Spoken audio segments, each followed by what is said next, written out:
Hi YouTube, it's Matt with Olympus Reptiles. And recently, camera guy Kurt and I had an awesome opportunity where we got to go to an animal park located right here in Kansas called Tanganyika Park. It is just south of Wichita in a little town called Goddard. And let me tell you, it is an amazing place, and the experience we had there from top to bottom was phenomenal. It wasn't just the park. The park is large, the park is clean, the animals are well presented.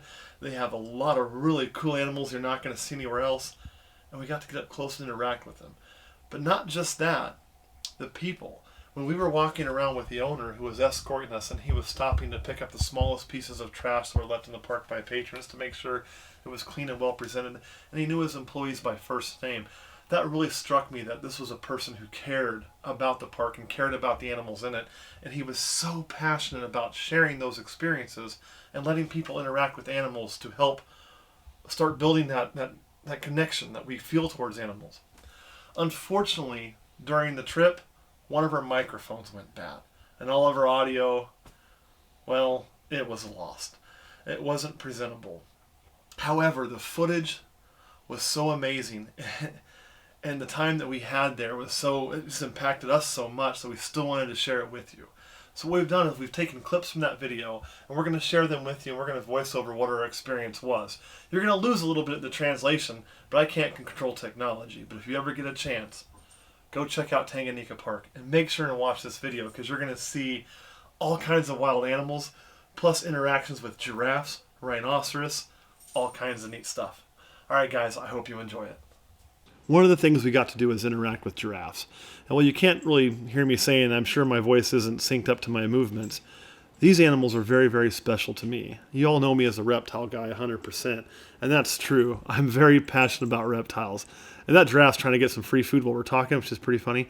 But my grandmother loved giraffes, and she was, for me, one of the most influential people in my life.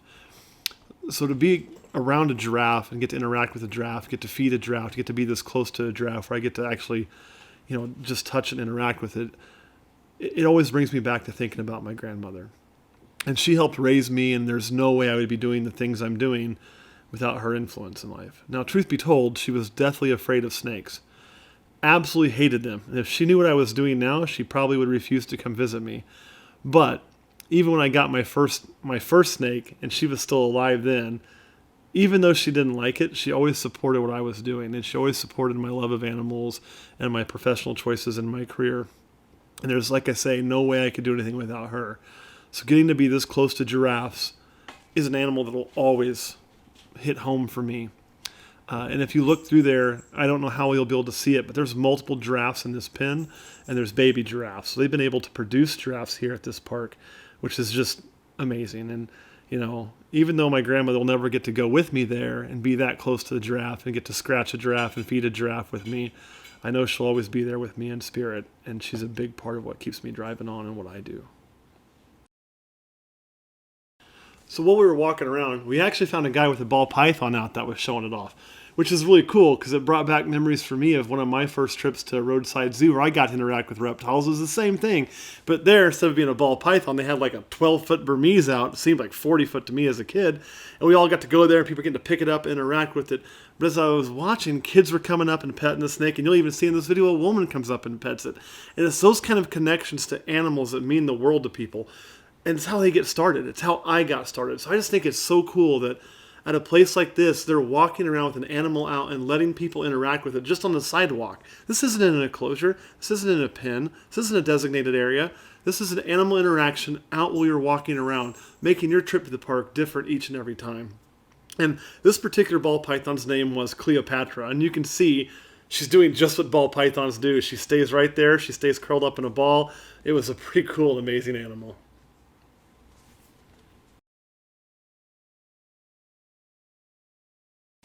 We are in the Lorikeet pen, and these first ones you see are actually the blue mountains, and they are beautiful. There's blue mountains, there's rainbow, there's ones called purple caps in here, and these birds are just like, it looks like they're made of Skittles. There's so many colors on them, and they're just flying all around, they're landing on people, and you can see why those little cups in their hands are waiting to actually try to feed some of these. In those cups is a mixture of actually apple juice, apple powder, and vitamins and minerals to help keep them healthy. And if you watch really close, you're going to get to see this one. This is one of the purple caps. Now, I'm not really good at telling my birds apart, so I'm having to take Matt's word for it, but this guy's an expert on pretty much all the animals that he has in his park. And by Matt, I'm talking about the Matt in the greenish shirt, not the one in the purple. But if you look really close, you'll see its tongue as it's eating. And it's just such a neat thing to experience and see. And as people are in here, you know, he actually took time out of this. You probably won't see it in the video, but he stopped to actually help a little kid who was trying to feed the lorikeet and make sure that their park experience is good. And like I say, the whole staff here takes such good care of the patrons. Is one of the things that I was amazed by, plus just how overall clean the park is. And then look at the size of that enclosure. These birds get to fly, they get to be birds, they get to do everything they would normally do. It's just an amazing enclosure. They're not cramped, they're not wing clipped, you know, they're not stuck. They get to be birds. And I found that to be just a really great feature, because you get to see them doing what they would do. Except for, I would have bet in the wild they probably don't land on your shoulder. And we actually had one that landed on our shoulder and on my hand. On my hand was a blue mountain, and on my shoulder was, I think it was one of the rainbows. And they're so neat to see and to feed.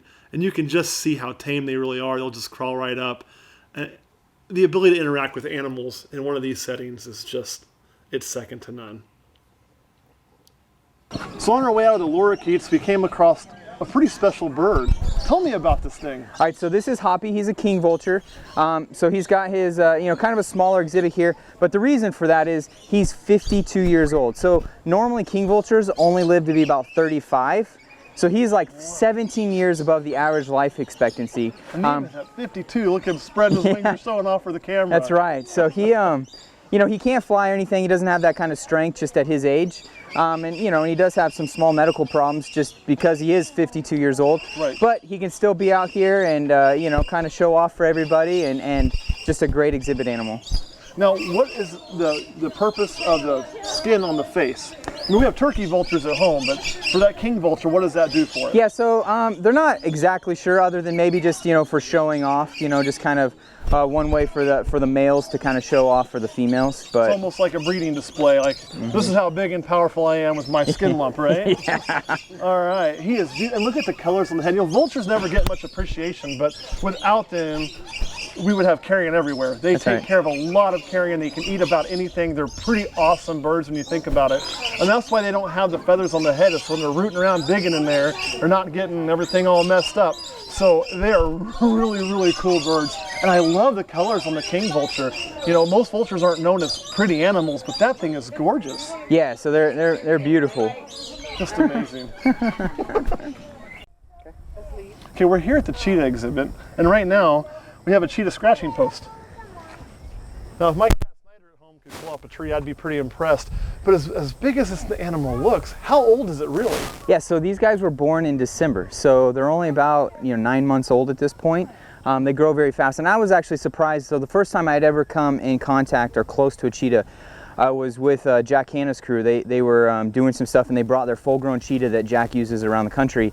And I mean, they're waist high or tall. I mean, they're just massive. Right. These cheetahs, super long legs, and I had never been around one before, and it's just, I was shocked at how big they were, you know, because you think of mega predators like tigers and lions, but I mean, these guys they're big, they're tall and lanky, skinny, built for one thing, and that's speed. Yep. But very tall. So like the Ferrari of the cat world. That's right, yeah. So I mean, they're going to be just slender and long, but those long legs are going to help them push off and run. Yeah, they actually have several adaptations. One is they're the only cat that can retract their claws.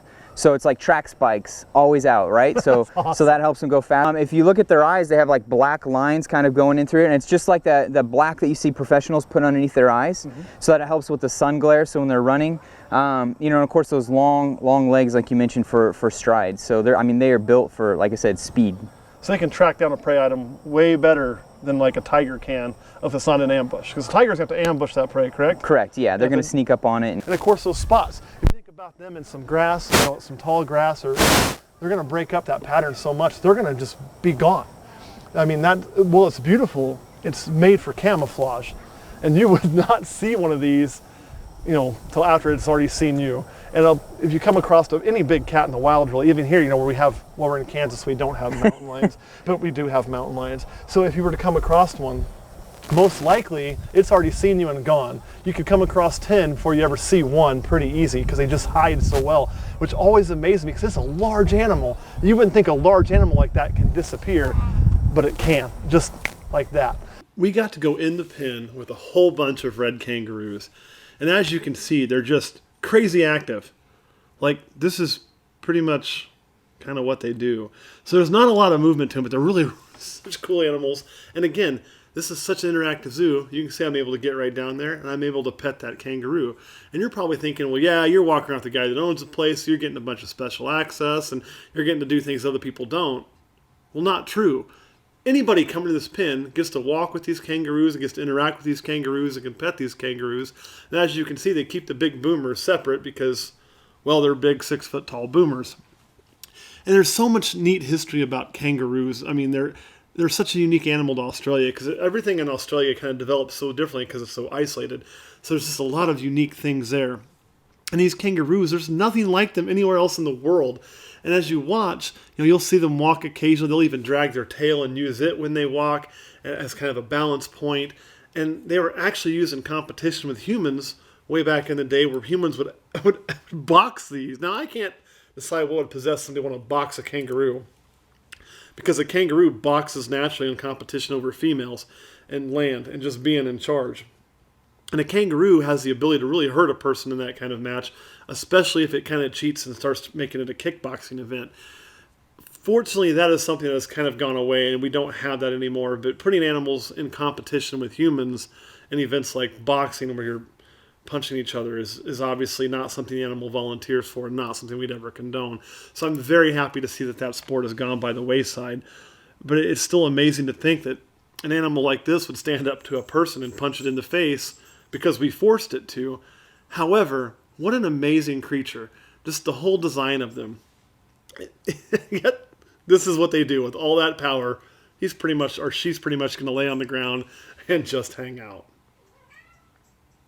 Oh, one other thing I want to add is in talking with Matt, because again, he's really knowledgeable about all the animals they keep in the park, I actually learned what a group of kangaroos was called, and I had no idea before what they were called. So he asked me if I knew, and I was kind of perplexed because we were talking about the instances of people fighting kangaroos back in the day and why that kangaroos fight naturally. He said it's because they always want to be in charge. It's just like any other species, the big strong male wants to establish dominance and be in control. And he goes, a group of kangaroos is actually called a mob, and who wouldn't want to run the mob, right? So if you see a group of kangaroos, it's like The Sopranos. That's a mob. So make sure to put that in the back of your mind. You can use that for some holiday trivia with your family next year. A mob of kangaroos. Really cool gibbon exhibit. And why is it cool? Because what's missing? A fence. There's literally no fence or no cage. They're surrounded by a moat that they can't really cross. But when you look, you're not looking through that visual barrier. So you really get to see them. And there's, a blonde phase or two blonde phases. And the big male in the middle, his name is Gilligan because they said that's his island. But I just think it's so cool that they designed an enclosure that doesn't have a visual barrier or a physical wall or fence. There's still a physical barrier with the moat to keep people safe and to keep the gibbons safe. However, you have a completely unobstructed view, and it's almost like you're just looking across the river, seeing them in the real world, which to me is mind-blowing. So now we're with a bunch of sulcata tortoises, and when you come to a zoo, sometimes nature happens. It's part of it, right? But here's the thing about these guys, is you see these in the pet trade a lot, and you got to know what you're getting into, because these still got some growing to do, right? Oh yeah, I mean, these guys can get up to 3 feet and over 100 pounds or a couple hundred pounds. These are the third largest species of land tortoise in the world, behind Aldabras and Galapagos. So if you're going to get one as a pet, you need to understand what you're getting into. They start this big, they're not going to stay that way, okay? And I'm not opposed to people having them, but you just got to be prepared that it's going to be this. And that's what you got to deal with. And in Kansas, you can't just leave them out in the winter, right? No, exactly. I mean, you're going to have to make a big commitment to like a whole room, or, if your garage is heated somehow, the floor's heated, you could maybe keep them in there. But yeah, that's what happens is they start to get to this size, maybe a little smaller, and then they end up getting donated to the park or something like that. But the other consideration is this is a pet that is probably going to outlive you. So, correct. You're going to have a plan for it. Even if you decide to keep it your whole life, you're probably going to have a plan for it for after. And that's my only thing, is if you choose to get an animal, whether it's a cat or a dog or a tortoise, it doesn't matter. Have a plan for what you're going to do. And I understand things happen sometimes and plans change, but to get something like this with no plan is completely irresponsible. And all I ask is if you're going to do it, be a responsible pet owner, because these guys take them in, but they can't take in thousands, all right? I mean, there's a limit, correct? Yeah. So they eat a lot of lettuce, as you can tell. I get my shoe back that way. So just make sure you plan if you decide to get one of these. And also, great time to teach your children about nature, right? Herpetology. One thing you can do at Tanganyika Park is you can actually ride a camel. So, hey, I did. But what you don't know about me is of all the animals I love, one animal that I don't want to say I'm scared of, but I don't like riding them. They make me nervous, is horses. So I'm not big on usually being on a hoofed animal, but this was a chance to ride a camel. And a camel is like this great utilitarian animal. It's been great for humans as far as using it for packing equipment, riding. You know, you don't see them in North America really, but in the desert countries, these things are how you get around and how you move equipment, how you move water, and how you move food for a very, very long time. And we couldn't accomplish a lot of things we did as mankind without camels. So I got the chance to ride one. I had to do it. But let me tell you, I don't know if you watch how stiff I look on there. It's because I am not an animal riding kind of guy. But that camel acted like I didn't even know I was there. And fortunately for me, he was a very well-behaved camel. I'm pretty sure he knows the path, and he kind of does this every day, so it wasn't a big deal to him. But it's really cool. So if you go there and you want, you can let your kids or you yourself can ride a camel. I mean, where else do you get to do that? So it was just a really cool experience. I'd recommend if you get a chance, you might as well jump on and ride the camel. We're now at the honey badger exhibit. And with the honey badger exhibit, honey badgers don't care that we're here. Honey badgers don't care if people show up. Honey badgers don't care if people stare at you. But tell us about this specific honey badger. So this is Diablo, or was Diablo. He took off here, but he's probably one of the most famous honey badgers, at least in our country, right? So that YouTube video by Randall became very popular, and so obviously Diablo did a photo shoot with Randall. He actually got to go on David Letterman, The Talk. He was on Anderson Cooper's show. So he's been around the country, done a lot of talk shows with Jack Hanna. So he's potentially the most famous honey badger ever. So when you really think of a honey badger, everybody thinks of that video. It's probably one of the most popular animal videos of all time. But this is probably the most famous honey badger. It's met more people than I have. It's kind of famous, and I'm sure it just gets to live the life here. And obviously, there's another one in here that's kind of staying in the back and not as interested in Yeah, that's people. his girlfriend.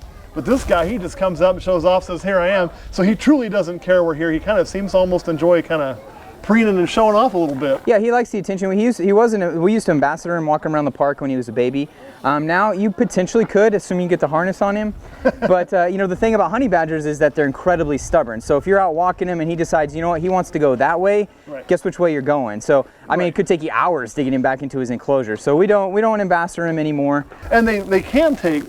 That video that we just talked about, it does show them like taking cobra bites and things like that, and then later on waking up and surviving that. So while they're not really immune, they do have an anti-venom in their blood that will help fight that off. So eventually they'll get back up and finish the job, eat that cobra. So. Which is just wild Yeah. to develop that, because that's the food source they have, right? Mm-hmm. Yep. So you got to develop a way to eat that food source, otherwise it makes it a lot harder to survive. So it's pretty awesome that they've developed that. Now we're hanging out with pygmy hippos. And these animals are so cool because they only get to 350 or 400 pounds. You're like, wait a minute, only? That's a huge animal. It is, but a normal hippopotamus is like over 3,000. These are about 1/10 the size of a full-size hippo. So these are the pygmy hippos, a smaller version. But what's so cool here is if you watch, we get to feed them. And like I say, this is not some kind of special crazy access. Anybody who goes to the park would have the opportunity to feed these if they wanted to. So you can do that as just any person walking in the park. This isn't something they just did because we were there or something special. It's a part of the park. And again, it all comes down to what their mission is. And Matt's mission is to have people interact with animals so they kind of start to feel that passion and feel that love for those animals. And it'll hopefully change the way a lot of people think. And how do you do that? Well, you feed them, right? When you feed them and you're a part of their day, it just makes such a difference. But when you watch me feed them, what you're going to find is you kind of have to take these carrots and like flip them into the hippo's mouth. Like that's your job. You kind of just kind of toss it in there, as it's going. It's almost like the game Hungry Hungry Hippos when you're a kid, or as I compared it to, like, when you go to the hibachi restaurant and you feed the hippopotamus there. Or not the hippopotamus, you feed me. The guy throws you shrimp. However, I never worked at a hibachi restaurant. So if you look, my first couple of throws are kind of off, like, here, take one to the face. No, here, take another carrot off your nose. But don't worry, I finally get it figured out. I do get a couple of those hippos fed, so definitely go do it. This is just it's a must-see park if you're in Kansas. This is Chewbacca. I call him Chewie for short, so Star Wars fans, here you go. But he came to the park, he's about a year old, and we actually do some behind-the-scenes experiences with him. So like right now, this is kind of where you get to come in. Normally when he's with the keeper, they'll come out on one of these ropes right there by you, and you'll get to feed him and pet him and interact with a sloth. And that's pretty cool, because you don't get to do that in a lot of places either. This is probably one of the cutest animals of the animal kingdom, I think, right? Yeah, I mean, obviously sloths have become really big in just, pop culture, I guess, here recently. They, with Ice Age and with Zootopia, and just, you've seen them in a lot of different movies and have been fun characters. Is he literally trying to, like, eat upside down? Yeah, exactly. He's just sticking his head in there and grabbing the food. And then... This is my kind of animal. I'm going to get on the couch, I'm just going to lay back, and just kind of hang out and relax. Stick my head in the food bowl. Yeah. Not even going to pick it up with my hand. But look at how they move. It's just so neat.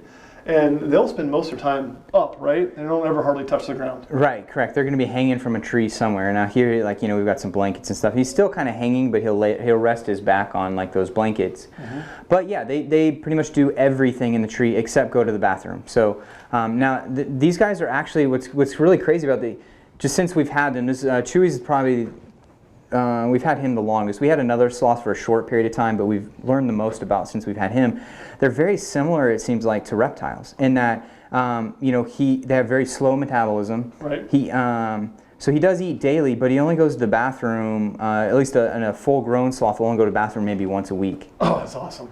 So, and they have to climb, and now I don't know if that's, part of it's because they have the slow metabolism, but also because, to climb all the way down the tree, and they go to the bathroom on the ground, and that's a lot of work. So they are the ultimate lazy animal. Like, they're just like, I'm just going to hold it, because that's a long way down. I'll just wait till I really have to go, It's just, they're so cool. So, and then the other thing is that, we found, I think that the metabolism potentially is somewhat controlled by their temperature. So, we keep this room, it's obviously pretty humid and pretty hot in here. We try to keep it around 85. And so even though he is a mammal and can regulate his own temperature, we do, believe it impacts some of his metabolism and some of that kind of stuff as far as, if you try to vary from that time and stuff. So, it's kind of some similarities to reptiles there. How hard the body has to work to maintain that temperature. Mm-hmm. It's all energy. So, I mean, it's, he's munching. That's so cool. It's literally like, that's the cutest thing ever. I do think, isn't it funny too that, people like you like animals, you like animals. It doesn't matter where they're like where they're from. It doesn't have to be something that sparks you to like a new animal. But a Disney movie featuring these, or a popular animated show like Ice Age featuring these, and all of a sudden their popularity explodes. So it's amazing what pop culture can do for an animal, or even against an animal, right? Because it works both ways. Exactly. Yeah. Well, and of course, just like snakes, they're all almost always villainized. So that just kind of feeds people's fear. But even like on a YouTube channel, just bringing some highlight to certain animals. Like look at like what Randall did with the honey badgers. Right. No one really knew what a honey badger was and could care less. We had them since we'd opened, and no one was like, okay, African honey badger. But once that video came out and it kind of became a pop culture, and you see, Danica Patrick and, the LSU quarterback, and all these people are like, well, I'm the honey badger, and all of a sudden the honey badgers are just really cool, and so people always wanted to see them and stuff. But in the wild, they're least concerned, and in general, people could care less otherwise until it became something culture thought was cool. This is one scene where I really wish our original audio would have been working, just so you could hear how excited I actually was, because there's no way to recapture that, watching yourself as you're actually doing it. But right there you can see you're in this enclosure with these ringtailed lemurs. There's no fence. There's no spot. You just got to stand on the walkway and they come right up to you. It's literally opening my hand with its little fingers and taking a craisin out with its mouth. It's just the neatest experience ever. I can't tell you how thrilled I was to get that interaction. It's just to be that close to those animals, to be able to look them right straight in the eye and see how intelligent they are and get to actually feel and touch them is just amazing. And you can see they don't want to like stop eating those craisins. Like, give me the craisins. That's what we're actually feeding them, those little craisins. But it's just, this one exhibit by itself makes the entire park worthwhile. If you went to the park and you only said, hey, I'm going to go in, I'm going to do the lemur experience, and I'm going to hang out in the lemurs for a little bit, and I'm going to feed them craisins, and that was the only thing you did, your day would be worth the price of admission. And that memory you'd have would be worth your entire trip. However, you get so much more when you go to the park on top of it. But this experience was just mind-blowing for me. Because again, it's not just being close, it's actually touching them. I'm not throwing food into their mouth like we were doing with the hippos. I'm literally holding out. He's reaching up, grabbing my fingers, opening my hand, and taking the food from me. And I can just see how, if I was a kid especially, how this interaction with this animal would change my entire outlook on life. Similar to how my interactions and some of the drives through zoos I've mentioned changed how I interact with animals and my thought towards animals and my thoughts towards reptiles, and started that amazing journey for me. How this interaction could start an amazing journey for so many people. So I was so thankful to Tanganyika Park for setting something like this up and really getting people involved, and then letting me go in there and get involved and just experience it myself. It's just an amazing enclosure, amazing animals, and just a chance that I don't even have the words for what it's like to be able to sit there and hand feed those ringtailed lemurs. Again, as you're out and about in the park, they have animals that are just out for interaction. So there's always staff members around. They're not just letting a Burmese python go, obviously. But here's this big Burmese python. It's a big albino. It's really pretty. It is going through a shed. But it is kind of crawling out so people can interact with it. People are able to pet it. People are able to see it. And it's so used to people. It's like a completely non-dangerous. Burmese get a bad reputation that's not always deserved. If you work with one enough, it's going to be nice and tame like this one is. So here it is, hanging out, just crawling around. And kids get to pet it, and this is extremely reminiscent of the first time I went to a small reptile zoo, or not reptile zoo, but just a drive-through zoo down in Arkansas, and they had a big Burmese like this that we all got to hold and work with, and that really made a difference for me. And then while we're working with this Burmese, this other guy walks up who's an employee, and what's he holding? But an alligator. They literally have an alligator out and about so people can work with and pet and see this alligator up close. And again, this is an interaction with no fence, no bars. We're not demonizing this animal, talking about how mean it is. We do talk about the fact that this animal was donated to the park. And I want to bring up a point about that. American alligators are not that hard to find in the animal trade, but they don't make good pets. Especially in the Midwest where we live. They get so large. An animal can get to 1,000 pounds. That's not going to survive outside. Most people, very few people can keep that, and most cities have rules against it. The state of Kansas actually doesn't. However, you really can't keep one safely, and you can't keep one responsibly. They don't make good pets. About the only crocodilian you can keep responsibly in an area like where we live, unless you have just a huge amount of money for a facility, or a facility like this, would be like a dwarf caiman. And even they take a dedication of funds, time, and space that most people aren't willing to make. So it's one of those things about, if you want a pet, I'm all for it, but be responsible. And I'll be truthful. American alligators, not good pets. However, it is really cool when you can come here, you can see one up close, you can even get the chance to pet one and kind of feel how the scales feel. It is just an amazing experience to get to do. And so bring your family out, come check it out. Maybe you'll get lucky and the Burmese and the gator will be out running around again. This really surprised me when we showed up. I didn't know this was something you could do. So I found out we got to feed an Indian rhino. I was literally blown away.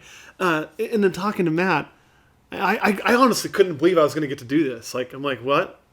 You can just feed rhinos here?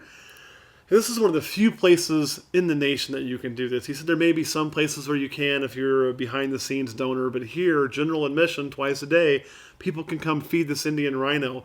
And that was just so mind-blowing to me. I mean, this is one of the most powerful large animals in the world. You know, it's one of those great African animals we always think of. Now, this is an Indian rhino, obviously, but you know, this is what you always think of on a safari in Africa, seeing a big rhino. So this iconic animal, whether it's from Africa or India, it really doesn't matter. The horns are different, but it's still this just super iconic animal that I one day want to see in the wild. But to get this close and actually be able to feed it and touch it, they actually have this prehensile lip that they'll use to remove, you know, leaves and things on trees and grass when they're eating, and to get to scratch its nose and actually touch a rhinoceros. What was just amazing. And again, this exhibit alone, just like the lemur exhibit, if you came and you just did this, I guarantee you it's worth the price of all your admission. It is such an amazing thing to get to do. And Kurt will even take a moment and give you a really close-up view inside this thing's mouth as it's kind of crushing up these range cubes, and it does it with its mouth still open because you're never going to get one of these things all the way filled. But they're just, I wouldn't want to be its dentist. But this, I don't even know how to describe it. Like, this was a bummer about the audio getting ruined because there's no way I can capture the excitement a second time that I had when I was actually there doing it. But you get to touch a rhino. You get to touch that iconic animal. I mean, this big, strong, massive animal that is really a king where it is. And I'm getting to scratch on the nose and feed it range cubes. It was just a once-in-a-lifetime experience for me. Hey YouTube, guess what? So we're here with Okapi, and you said these are pretty rare to have in a zoo, right? Yeah, there's only about 20 zoos in the entire country that have these, and so we're one of the few family-owned facilities that have them. And something really interesting for us happened. So like, you know, we're still pretty small time, and like nobody knows us, so we came here, and this gentleman right here, you gotta say hi and introduce yourself to everybody now. Hi, I'm Jared from Topeka, Kansas, actually. Jared from Topeka, Kansas, not the Jared from Subway, I promise. No. Jared from Topeka, Kansas, and not, sorry, I can't help myself. And he was like, hey, I know you guys, you're from Olympus Reptiles. I was like, kind of blown away, because again, we're pretty small potatoes. So since somebody knew us, like, dude, you gotta be in a video now. So now, he's gonna feed the Okapi. Try to. We're gonna see if this works. And these things are kind of neat looking because they've got, you know, they have the body of a normal hoofed animal almost, but they have little horns on their head like a giraffe, and they also urinate on camera on command, which is amazing. And the look at the back legs and the front legs, they're zebra striped. So how did these things come to be? God. No, God. Like, that's perfect answer. Yeah. But it almost looks like they share traits of a giraffe and a zebra. They're actually the closest living relative to the giraffe. So they have a slightly elongated neck, just like the giraffe, and like you said, like almost like the ossicones on their head. The bladder of a camel. And a bladder of the camel. So, but then they come from, you know, they live in the Congo, the Ituri forest, so very dark, and so the striping and stuff, the dark coloring kind of gives them that camouflage that they need to live there. So. And this not being a very common animal to see in a zoo is probably one that most people aren't familiar with. I know I wasn't familiar with it when you told me what you had. I'm like, yeah, is it 20 facilities, right? Like, so there's not very many zoos that have them, and then of course, you know, not very big numbers. So this is an animal that hasn't done real, I mean, they don't know exactly how many, because obviously the Congo is a pretty dense and right. Tough environment, but it's very, very tough just politically. So, you know, they used to have an Okapi center there. It got wiped out by like some rebel fighting or some civil war fighting and stuff. And, you know, all the animals got slaughtered and stuff. Yeah. So, you know, there was a shipment brought in many years ago, but that's about all we've been able to do as far as getting some diversified genetics and ensuring that this species survives. Because they're beautiful. I mean, they have that, you know, nice brown color. You almost see the striping even coming up the neck a little bit. Is that just the way it's bending its head right now? It's almost like ghosted in there. And then the legs, like I say, it reminds you of a zebra, yet a giraffe.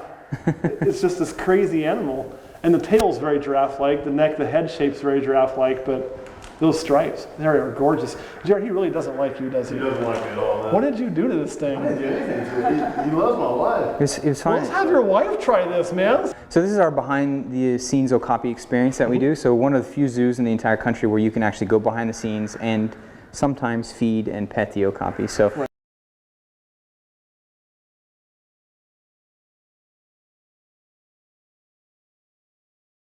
YouTube, it's really cool when you get to hang out with the guy with the keys, because then you get to get right up to the door and see this, which is an albino American alligator.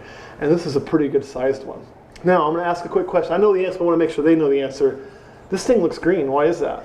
Yeah, so with the windows and things growing in, she gets a little bit of algae actually growing in on her. So she gets almost like she was a green alligator one time, but the paint's worn off over time. It's like that distressed green look, but that's basically just algae. Periodically, we'll give her a good bath, a good scrubbing, and she'll just kind of be that bright, vibrant white again. And that is pretty normal too for them to grow that. It just sticks out because it's on a white animal. I mean, if this was a normal colored alligator, it would have some of that as well, but you wouldn't see it because it's a normal colored alligator, right? And look at the eyes on that thing, Kurt. You can really see that pinkish reddish eye, and they just look like, it looks like it's carved out of ivory, but this is a living thing. They're just amazing. I love all crocodilians, and American alligators, definitely one of my favorites because they're ours. You don't have to go. We have crocodiles that are in North America too, but these are the ones that are predominant in our swamps. In like Mississippi, Louisiana, even into Texas and some places. I think a few up into some small spots in Arkansas. But we own it. We own it as Americans, and that's really kind of cool because they're not found really anywhere else but here. So I love these. Well, I guess that's not. There's Chinese alligators. Yeah, but I didn't realize that till recently, though, that just alligators came from primarily two places, like North America for the most part, and then China. So Right. I was like, that's kind of cool. Whereas crocodiles come from really all over the world, just because they're more of a saltwater. And the Chinese animal. crocodile is much different than the American Right, crocodile right. too. So this facility is just, it's such an awesome facility. And here we're showing this baby sloth. This is kind of a rescue because its home got destroyed, and so they're going to make sure it has a good life. But one of the other things they do is they breed a lot of cats. So they're one of the most successful cat breeding facilities. And by cat, I'm not talking about your common house cat here, in the world. They're really well known for clouded leopards and cheetahs. And you guys also know why a cheetah can't go to the casino, right? Do you know why, Kurt? No. Because it's a cheetah. But anyway, they breed a large number of big cats that are very successful. So being in their nursery was just an amazing experience, seeing their incubation chambers. Unfortunately, that was audio that was just so scratched up we couldn't use. But these people really know what they're doing. They've been really successful, and the staff's very knowledgeable. They're so dedicated to make sure that they're bottle feeding every 2 hours and everything else. And then, taking care of the extra animals like this little guy. It's just an amazing place. And we are so fortunate, so blessed to actually have this in our home state of Kansas. And it's one of the best kept secrets that there is. I would like to make this place not a secret. So make sure if you get a chance, go there, visit them, tell them we sent you, and go see the sloth, go see the white alligator, feed a rhino, feed a hippo, and just enjoy your animal interaction visits. And know that this is also a place that's going to keep animals around that otherwise may not.